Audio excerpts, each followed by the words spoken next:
बिस्मिल्लाहिर्रहमानिर्रहीम।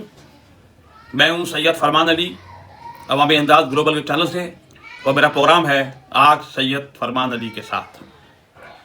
आज हमको बताएंगे कि नया साल कैसे किया, आया और गया, और 2020 में क्या क्या लोगों के साथ ज़्यादतियाँ हुई और कितने लोग बेचारे हलाक हुए। किसी के लिए ये साल खुशगवार रहा और किसी के लिए नाखुशगवार रहा। कराची के एडिशनल आईजी गुलाम नबी मेमन, जिन्होंने एक बहुत अच्छा ऐसा इक़दाम किया कि उन्होंने तमाम DIGs और SSPs को ये अहकाम दिए कि 8 बजे तमाम दुकानें बंद कर दी जाएं ताकि फायरिंग और आतिशबाजी ना हो सके। उनके इस इक़दाम से सबसे ज़्यादा जो काम हुआ वो वेस्ट में हुआ। वेस्ट के DIG आसिम कायम खानी, SSP सेंट्रल गुलाम मुर्तज़ा और DSP अब्दुल खालिक अजमेर नगरी के। उसके बाद हम चलते हैं सर सैयद के SHO शमशाद चाचड़ और अजमेर थाने के SHO सलीम खान की तरफ, जिन्होंने जादूशानी से अपने काम में बहुत मेहनत की और उस रात को कोई वाक़या नहीं हुआ, ना कोई फायरिंग की गई, ना कोई आतिशबाजी की गई। ये क्रेडिट जाता है सलीम खान को, ये क्रेडिट जाता है शमशाद चाचड़ को, और ये क्रेडिट जाता है अब्दुल खालिक को। और क्योंकि इसकी सुपरविजन जो है वो DIG वेस्ट और SSP सेंटर कर रहे थे, जो वक्तन फ़ौक्तन तमाम इलाकों का दौरा भी कर रहे थे। मैं ये बात यहाँ वाज़ा करना चाहता हूँ कि अजमेर नगरी थाने का जो इलाका है वो बहुत ख़तरनाक है। वहाँ क्रिमिनल बहुत हैं। वहाँ के SHO ने बड़ी महारत से काबू पाया हुआ है। उन्होंने बदमाशों को और लुटेरों को सख्त कार्रवाई करते हुए उन्होंने मुंशात फरोशों और गुटखा माफिया और जो भी क्रिमिनल हैं उनके खिलाफ सख्त ऑपरेशन किया है और कई लोगों को काफिर गिरफ्तार तक पहुँचाया है। लेकिन अभी हालिया तैनात होने वाले सर सैयद के SHO शमशाद चाचड़, वो भी जो अपनी मेहनत और लगन से वो जुराइम पेशा अफराद के पीछे हैं, उनको चेस कर रहे हैं। लेकिन आप देखें DIG वेस्ट आसिम कायम खानी, जो बहुत तजुर्बाकार पुलिस अफसर हैं, उनकी हिकमत अमली से तमाम जुराइम पेशा अफराद के खिलाफ जो कार्रवाइयाँ और उनके खिलाफ जो ऑपरेशन किया जा रहा है वो काबिल तहसीन है। आप देखें कि कराची के बाद इलाकों में जिन्हें पीस पार्टी की आशीर्वाद हासिल थी, वहाँ पर आतिशबाजी भी हुई, वहाँ फायरिंग भी हुई और कई प्रोग्राम हुए, जंडास भी हुए। एक तरफा कार्रवाई क्या है? जो चीज़ भी कराची से शुरू होती है वो इख्तिताम पजीर होती है सखर जाके। लेकिन जो बीच में जो एरिया आ रहे हैं, जो बीच में इलाके आ रहे हैं, वो देखें वहाँ पर कोई कानून नहीं है, किसी अफसर की कोई बात नहीं मानी जाती। फायरिंग भी होती हैं, आतिशबाजी भी होती है, जिसका नज़ारा लोगों ने 31 दिसंबर की रात को देखा। क्योंकि बहुत से ऐसे पॉइंट थे जो पिछले साल जहाँ आतिशबाजी फायरिंग हुई उसको काबू करने के लिए ये अहकाम जारी किए गए थे। लेकिन यहाँ आपको बताता चलूँ कि जो भी इस वक्त तैनात हैं पुलिस अफसर, उन्होंने आला अफसरान के अहकाम तो मान लिए कि कानून सिर्फ गरीबों के लिए है। जब भी कोई प्रॉब्लम आता है, मुसीबत आती है, नज़ला ताजरों में गिराया जाता है। 8 बजे से दुकानें बंद कर दी, बेचारे लोग बेरोजगार हो गए, जिनका कारोबार रात को शुरू होता है वो भी ख़त्म हो गया। भाई जब आप उस पर काबू नहीं पा सकते तो आप लोग रिजाइन कर दो। ये क्या है कि आप जो है नए नए अहकाम जारी करके और आवाम को और ताजरों को परेशानी में मुब्तला कर देते हैं।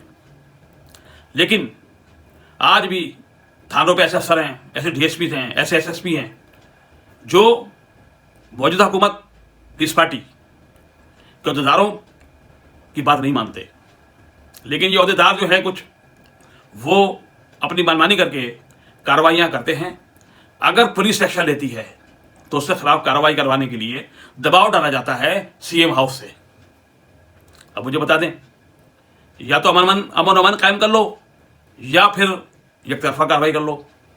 आप देखें कि जो साल गया 31 तारीख की रात तक सिर्फ सेंट्रल में, न्यू कराची के इलाके में और दूसरे इलाकों में 15 अफराद मारे गए, लेकिन वो फायरिंग से नहीं मरे, वो फैक्ट्री में बॉयलर फटने से मरे। बहुत जगहों पे जो है वो झगड़े हुए, जलो मारे गए, कोई तभी मौत ही मरे। लेकिन बात यह है कि इस सेंटर के इलाके में अभी तक ना कोई फायरिंग हुई, ना कोई आदमी जख्मी हुआ और ना कोई गिरफ्तारी हुई। कुछ लोग, मामूली लोगों के खिलाफ जो है वो कार्रवाई की गई, FIR काटी गई, लेकिन उनके खिलाफ FIR काटी गई जो एडिशनल IG गुलाम नबी मेमन के अहकामात की खिलाफवर्जी करते हुए सड़कों पे मौजूद थे। अगर कोई सख्त एक्शन लेना है तो उसके लिए पहले आप ताजिरों से मुलाकात करें और जो अवामी नुमाइंदे हैं उनसे मुलाकात करें, उसके बाद कोई अहकाम जारी करें। अचानक आने वाले अहकाम से लोगों को परेशानी और कारोबारी नुकसान होता है। हम आज जिस नहज पे खड़े हैं वो तबाही की तरफ जा रहा है। अगर कराची बड़ा रेवेन्यू देता है तो उस शहर की इज्जत भी की जाए, ये नहीं हो कि उसके साथ नाइंसाफ़ी की जाए, क्योंकि सियासी जमातें वो फेल हो चुकी हैं अवामी खिदमत के लिए। वो अपने धन देखती हैं, वो कुछ देखती। हालिया इशू जो मर्दमशुमारी का चल रहा है वो सबसे पहले इशू जमात इस्लामी ने उठाया, लेकिन उनकी एक बात नहीं मानी गई। वज़ीर आज़म ने वफाकी काबीना में जो कराची में मर्दमशुमारी हुई उसका बिल पास कर दिया उन्होंने। आज जो सियासी जमातें वो वावेला कर रही हैं कि मर्दमशुमारी गलत हुई है। भाई अगर मर्दमशुमारी गलत हुई है और आप कराची वालों के साथ मुखलिस हैं तो आप सड़कों पे ताजिर जो हैं जो मोहब्बत करते हैं जमात इस्लामी से, MQM से, किसी से भी, तो भाई वो क्यों टैक्स देते हैं? उनको टैक्स बंद करना चाहिए। नहीं तो इस तरह से कराची के साथ नाइंसाफ़ियाँ होती रहेंगी। लेकिन दूसरी जानब पीस पार्टी ने अपनी साख को बरकरार रखें और उसे आगे ले जाने के लिए कई प्लान तैयार किए हैं। अब वो पहले प्लान पे जो काम कर रहे हैं वो ये है कि जितने भी मुत्तहदा या दूसरी जमातों से ताल्लुक़ हैं कारकुन, वो अपने जमातों में शामिल कर रहे हैं उन्हें, ताकि उनकी स्ट्रीट पावर कराची में बढ़ जाए। अगर ये लोग सोते रहे तो कुछ भी नहीं होगा, कराची को मुसलसल नुकसान होगा और ताजिर एक दिन भूखा मरेगा। सबसे मेन चीज़ है टैक्स की। टैक्स जो है वो शेरक है, टैक्स को आपको रोकना होगा। मर्दमशुमारी की तहकीकात करके इसकी गिनती को बढ़ाना होगा, और नहीं तो आप इसी पे तकिया करके बैठे रहेंगे और जो भी जमात आएगी, चाहे पीस पार्टी हो, मुस्लिम लीग हो, PTI हो, कोई भी हो, वो सिद्ध पे हुक्मरानी करती रहेगी। लेकिन अभी हालिया जो है वो पीस पार्टी की हुक्मरानी जारी है 22 साल से। उसका वायदा ये है कि जब तक मर्दमशुमारी ठीक नहीं कराई जाएगी, सीटें नहीं बढ़ाई जाएंगी, उस वक्त तक कराची के मसाइल हल नहीं होंगे। हमें इस तरह सोचना पड़ेगा, कराची की सियासी जमातों को इकट्ठा होना पड़ेगा कि जो नया साल शुरू हुआ है ये आवाम के लिए नेक शगुन लेके आए। इसके लिए जो भी कराची की सियासी जमातें हैं उनको मुत्तहद होकर वफाक पर दबाव डालना होगा कि वो मर्दमशुमारी ठीक तरीके से करवाएं कराची में। हर सियासी आदमी और ताजिर वो यही बात कर रहा है कि मर्दमशुमारी गलत हुई है। यही कैसे होगा? अदालत से रजू किया जाए, इसके लिए एहतजाज किया जाए, दबाव डाला जाए वफाक पे, क्योंकि सिंध में इसने कोई कार्रवाई नहीं की है, लेकिन वफाक ने कार्रवाई करके इसका बिल पास करके कराची वाले पे बिजली गिरा दी है। मर्दमशुमारी को कितने दिन बीत गए हैं, लेकिन इससे पहले कभी इन्होंने आज तक आवाज़ नहीं उठाई इस्तीफ़ों की। आज जो मसाइल सामने आ रहे हैं, जब वो देख रहे हैं कि अब हमारी पुश्त कमज़ोर हो रही है, तो उन्हें इस्तीफ़े का नाम ले रहे हैं।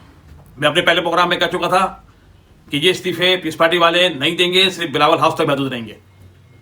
और जो शहीद बेनज़ीर भुट्टो की बरसी बनाई गई, उस पर तकरीर की आसिफ अली ज़रदारी ने, उसमें वादा किया उसने कि इस्तीफ़े हम नहीं देंगे।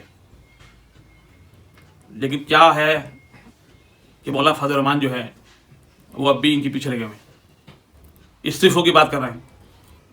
उन्होंने 3 पॉइंट्स पे बात की थी आसिफ जरदारी से पीडीएम बनाने से पहले कि पहली बात यह है कि मेरी जो 2 सीटें हैं यहाँ पर उसमें से एक को सूबाई वज़ीर बनाया जाए और दूसरा ये है कि मेरे आदमी को इंतजामी मालूमात में एडजस्ट किया जाए। लेकिन वो बात नहीं बनी, जिसके बाद जो है सूरत हाल ने पलटा खा लिया।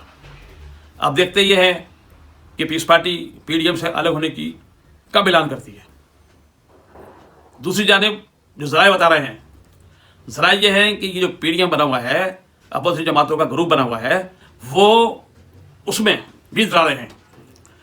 आसिफ अली जरदारी जो खिलाड़ी हैं वो इस प्लेटफॉर्म से लेके मुस्लिम लीग नून को नॉकआउट करना चाह रहे हैं ताकि आइंदा आने वाले वक्त में पंजाब उनके साथ हो और वफाक में उनकी हुकूमत हो।